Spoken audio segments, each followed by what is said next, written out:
Hey everybody, welcome back to the Dungeon Dive. Daniel here. I hope you're doing well, and if you're not, I hope you are soon. Okay, today on the Dungeon Dive, we are going to take a look at what lies beneath. And this is a solo dungeon crawler of dice, decisions, and death. And this was written by Chris Scafidi and illustrated by Jason Glover. Let's read a little bit about what lies beneath. You awake in a crypt, you're past a haze. Outwit magical adversaries, find a cure for a mysterious disease, rediscover your own identity, and defeat those who caused your unfortunate situation or die trying. So there are 13 unique endings where you live, dozens where you die. I have found one of those, and you can replay again and again. So this is a game book. It's very similar to something like Warlock on Firetop Mountain, but there are a lot more decisions in this, and it's a kind of maybe a more interesting game. It uses some dice mechanisms, some dice puzzles, a little bit of dexterity, some mini games. So there's a lot going on in this book. But this says that it's structured as a branching narrative. What lies beneath invites you to direct the plot, but only if you master a unique combination of game mechanisms. Enjoy all the challenges of solo roleplay. We have buffing your character, classic skill checks, intellectual puzzles, manipulating dice basically, and some dexterity tests. And when, not if, you die, you can spend experience points to boost your next character. Perhaps this time they will survive. And that's really cool. And I'll show how you can do that here. So the rules are written in the book. You just begin right away by reading encounter number 1. And this gives you a little bit of background here. So this says, you dream you're in a chapel. Small, high-pitched voices sing an ancient song. You draw in the scent of stone and incense. Yet a sense of unease washes through you. The comforting smell is a veil. The core is more macabre. Dream yields to waking, confusion, a grave, dust, bones, and dried death, a flickering torch, underground, a crypt. In the near darkness, you remember nothing, not even your name. You wait, listening for anything to provide answers. Nothing. The flesh of your arm aches. You touch it, leathery. A rough tumor-like growth covers your forearm.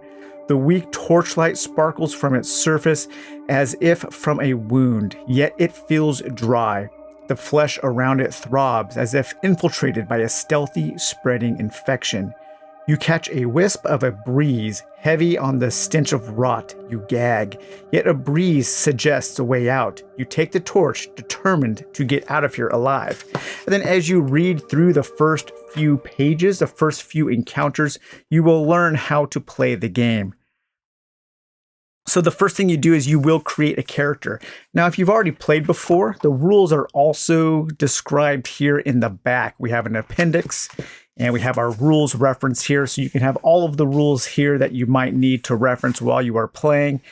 And then we also have this thing called the Arcana Appendix, and this lists all of the codes for all of the items and different things that you might be able to pick up throughout your adventure that if you have at the right moment, you can use to gain access to different passages within the book. So the first thing you're going to do is make a character. I am just making my character here on these index cards, but you can go to the website here and you can download the character sheet. Okay, so for the components you will need, you said the character sheet, you can photocopy the last page or download this from theferventworkshop.com. And you will need a number of D6, probably 6 is the best. But the first thing you'll do is you will roll up a character. So you'll take 2 D6 and you'll roll until you have 2 different numbers so you can select the character. All right, so we've got 5 and 3 there. So we can be either a warrior or a druid. Let's try a druid this time. So we'll take our character sheet here. I'm going to write class druid. And then we will transpose the skills here, or the stats here. So we have a 1 to our hit, 2 dex, 2 wit, and 6 vigor. So 1, 2, 2, 6. So a 1 hit, a 2 dex, a 2 wit, and a 6 vigor. And then we also will learn later in the rules section, but I'll just write it here, that druids and wizards start with an extra item. and they start with WCF1. So I'll write WCF1 there, and then we can look up what WCF1 is in the appendix here. So let's turn to the W's. WCF1 is the weird crystal of fate. This crystal, shaped like a tooth, enables a druid or wizard to influence fate. Once per encounter, if you roll a 3, you may re-roll that die. This does not cost an action if done with the assist of on a wit test. Okay, so we can do once per encounter, we can re-roll a 3. Okay, so we can tag that like so there. And then we also have a few things on the character sheet. We have Vigor. That's our life points, basically our hit points. We can keep track of XP as we earn it. And then we have certain tags. And tags are like keywords. You know, a lot of these newer game books use a keyword system that allow you to manipulate things depending on if you have that keyword or not. And then there are 2 kind of static keywords that you can always keep track of how much you have. And that is karma and ward. Karma is usually bad things. And those, if you have too much karma, then you won't be able to pass certain tests. Ward are usually good things. It's kind of like your luck. So the more wards you have, the better off you will be. But there are a number of different types of tests, and the tests are pretty simple. I will do an example here. So a combat test, you might have to fight against a rat here, and you have a hit at 2. 2 is your target number, and you assemble a dice pool based on your number of hits. So that's your chance of hitting. And I have a 1. So my druid's not a very good fighter. So I have 1 die to get a 2 or higher. And if I do, then I would defeat that rat and I would gain an XP. And then there are also dexterity checks and dexterity tests. And those are actually a little mini game. And I have this board set up here because the dice don't slide very well on this vinyl cover that I use on my table. But dexterity test, you take 3 dice, you stack 2, and then it might say a dexterity 4 test. So the 4, the number represents how many inches away you have to be from this stack. So if it said 4 from center to center, this index card is 4 by 6. So I would place that like that. And then you have to flick your die so that it touches the tower, but doesn't knock any over. Oh, and I would have missed that. And your dex also represents the number of chances you have to pass that little dexterity minigame. Oh, and it touched. Yes, so I would have passed that dexterity minigame. And then there are also wit tests or wisdom tests. I think it's wit tests, but these are kind of like little Yahtzee minigames. And it might say a wit of a 4 test. So if that says that, you roll 4d6, and then you have to symbol those in a straight. So I have 2, 4, 2, and 5. So this would have to be 2, 3, 4, and 5. And the number of wits you have allows you to manipulate those dice. For 1 wit, you can re-roll a die. For 1 wit, you can add 1 pip to a die. And I believe there is for 1 wit, you can also flip a die to its opposite side. But we have 2, 2, 4, 5, so I could spend 1 wit to make this a 3, to go 2, 3, 4, 5, and then I would pass that wit test. And then there are a couple other little mini games, but if there are, then those are explained in the rules. I encountered maybe 2 or 3 kind of different little dice manipulation mini games or kind of press your luck games, and so on. But one of the cool things here is when your characters die. So my first character here, he was a berserker, and he died with 2 XP. When they die, your new characters can spend that XP to give them a better chance of success. And so you would turn here to this XP table here. And so I have 2 XP to spend on my new character. Okay, for 1 XP, I can get 2 vigor. I can get a ward tag, so I can start with some luck. I can get an item. For 2 XP, I can give myself an additional stat. And I think that's what I'll do.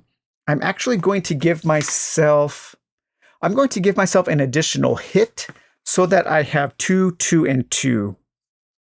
And then that costs my 2 XP that I had from my previous character.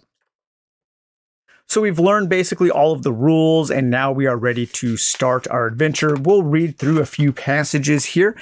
Again, like a lot of these kinds of games, the real joy is in the discovery, is in the cool things that happen. But let's take a read here. Okay, so the cavern divides. 2 arches extend over the openings, each etched with barely visible runes not written in the common tongue. The darkness beyond one or both openings echoes with the sound of rushing water and, unless your imagination lies to you, a soft buzz. Okay, so we have 3 options below. And whenever you have these words here in the square brackets, that is an option. Now, you don't have to do each of them, but you have to do one of them to progress. So we can do a wit 4 test to decipher the runes, or we can continue by going down the left-hand tunnel or the right-hand tunnel. Let's try to do a wit test and decipher those runes. Okay, so we're at a wit 4, so I need to roll 4d6 and put those in a straight. And we have 2, 3, 4, and 4. Very lucky. I have 2 wit points, so I can spend 1 wit point to add a pip to that. So now we have 2, 3, 4, and 5. So we passed that wit challenge, so we can go to E33. Okay, let's see what we have in store for us at E33 here. The runes are a mixture of 2 languages. Older, more eroded symbols are Gnomish script with a rhyming chant to ward off danger. Gain 1 ward tag. Okay, so we'll go here and I'll add 1 ward. So that's kind of like a point of luck, and those will come in handy at certain points during the game. Scrawled beneath these is a newer graffiti in a Goblish script with runes for water and down on the left-hand tunnel. The right-hand tunnel's runes indicate beast training and down. So I saw water last time. I want to go to beast training. So we will turn to E22. Okay, E22. You step into the right-hand tunnel. Arcing, it becomes a spiraling ramp down with a space to your right. As you proceed, the space widens into a vast gulf, revealing a massive chamber. The spiraling ramp hugs the wall of this chamber. You creep downward.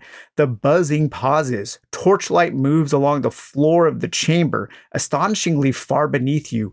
You hear voices echoing below. Okay, so we have to do either a wit test of 3 to search for a dark area of the ramp to hide, or a dex test of 2, quietly continue down the ramp. Let's do a dex test to show this here. So we have a dex test. So we will take 2d6, we will stack those, and it is a dex test of 2, which means that needs to be about 2 inches away. So that's pretty close right there. Okay, and I have a dex of 2, so I get 2 chances to attempt this. Oh, I missed 1. Okay, and there we go. Okay, so I hit it, and it's touching, and I didn't knock it over. So that is a passed dex test. So I quietly continue down the ramp. Success. Go to E50.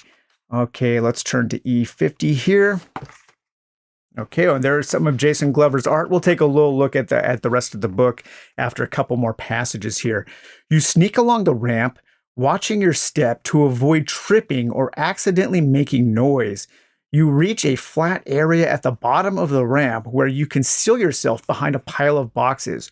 Wee folk hold the torches. Each wears a red cap.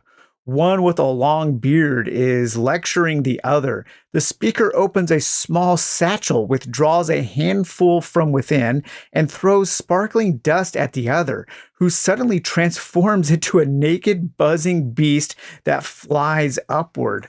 Okay, so if we have this item, MD1, then we can do that. I don't have any items. I do gain an XP, though, so I'll make sure to mark that off, because when this character dies, then I can use that XP for my next character. Okay, so we can do a dex test of 3 to cower against the boxes to hide from the beast overhead, or we can attack them for a hit value of 4. I have 2 dice to hit. I'm going to try to do that. So I need to get a 4 or higher on one of these D6. And we got it. Okay, so we do hit the beast. Success, go to E60. With a battle cry, you launch yourself at the foes. They look up in surprise. You meet their flurry of buzzing and blade with your own swings and kicks. The bearded one tries throwing a handful of black goo at your face, but you dodge. Then tackle him and thrust your fist deep into his throat. He gurgles blood up into his beard.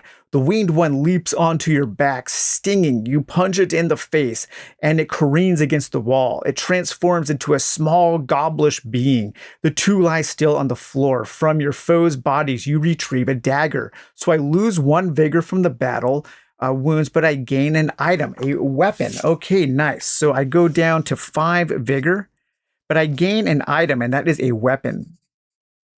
So I know what a weapon does, but we'll turn to the back of the book here so we can read that together so you can see how those work. So weapons. During a hit test, this item allows you to raise one die by 1. Remember, unless otherwise indicated, you may only have 1 of each tag or item.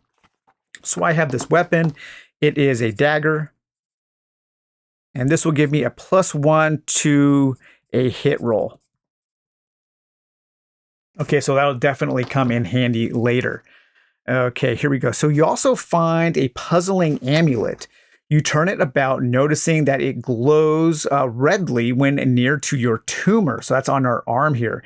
You experiment with it, touching it to other things, such as your fallen foe's body. Do you learn what the amulet does? Okay, so we can try a wit 3 test. So we'll need a 3 straight here. So I'm going to roll my 3d6. And we have a 1, 5, and a 4. Okay, so I can add, so 2, let's see here. I can add 1 to that. I will add 1 to this for 1 point of wit. So that's a 2 and a 4, and I'll re-roll the 5 and try to get a 3. Cocked. And no, okay, so we don't pass the wit test, so we don't learn anything else from this. We don't gain this additional item, but we will continue to take a look at the boxes, and we'll go to E61. Runes annotate the boxes stacked near the bottom of the ramp. On the opposite side of the large chamber, a small set of stairs leads to a single arch. But before you have more than a moment to rest, voices echo far above, and the sound of numerous feet shuffling down the ramp towards the chamber. Okay, so we can do a Wits 3 test to quickly decipher the boxes on the ruins. We can continue to hide behind the boxes. We can prepare to fight whomever is coming, or we can dash up the stairs and into the arch. Okay, I think I will leave the rest for you to discover on your own. Now, this book is available, I believe, from either their website, which I mentioned at the beginning, or from DriveThruRPG, I believe. I will post a link because they did send this to me as a review copy. But I think this is a really fun game book. It has a lot going on. There are a lot of different choices. A lot of times in game books, you don't have a lot of different choices on what to do. And sometimes it feels like if you kind of maybe picked the wrong character or you just didn't find the right item, that you do get locked out of a lot of options. But this book always seems to have 3 or 4 different options that you can take. And I do really like that. I also like a lot Glover's art, Jason Glover's art, of course, one of my favorite game artists. So whenever he is doing art for a game, I pay attention to it. But this seems like a really cool modern game book. I like how the way the stats work. I like that there are some little dice mini games. I like the dexterity games. There is a way that you can play if you don't want to flick the dice. Maybe you're on the run. Maybe you're on a road trip or something, on an airplane or on a bus or something, and you don't have room to flick. You can play the game without flicking. But so far, I think this is a pretty cool little book. You would probably want to keep a map of the areas that you have been to in order to make your passage through the dungeon more efficient from one play to the next, or maybe not. You know, maybe you are playing different characters, so maybe you don't want to do that. But there are a lot of different options, a lot of ways to overcome the challenges, and a lot of really cool, surprising things, and a lot of things to discover. And so if you're looking for a newer kind of game book, one that might scratch that nostalgic itch you have for the fighting fantasy books, but you want something with a few more modern twists, some different ways to manipulate the dice, some different ways to overcome some of the bad luck, then you may want to check out What Lies Beneath. You should know also that there are some just game over endings. So sometimes you will just not pass a challenge and you will die, or sometimes you might turn to a passage and you will die. There are hard stops. There are hard game overs. But What I like is that experience system that carries over from your dead character to your new character, so you can make those new characters a little more powerful to have a better chance of survival. So yeah, I do recommend What Lies Beneath. I think it's a pretty cool little game book, especially for fans of dungeon crawls and dungeon dives. So all right, you guys, well, I hope you enjoyed this look at What Lies Beneath. We will talk to you later. Bye-bye.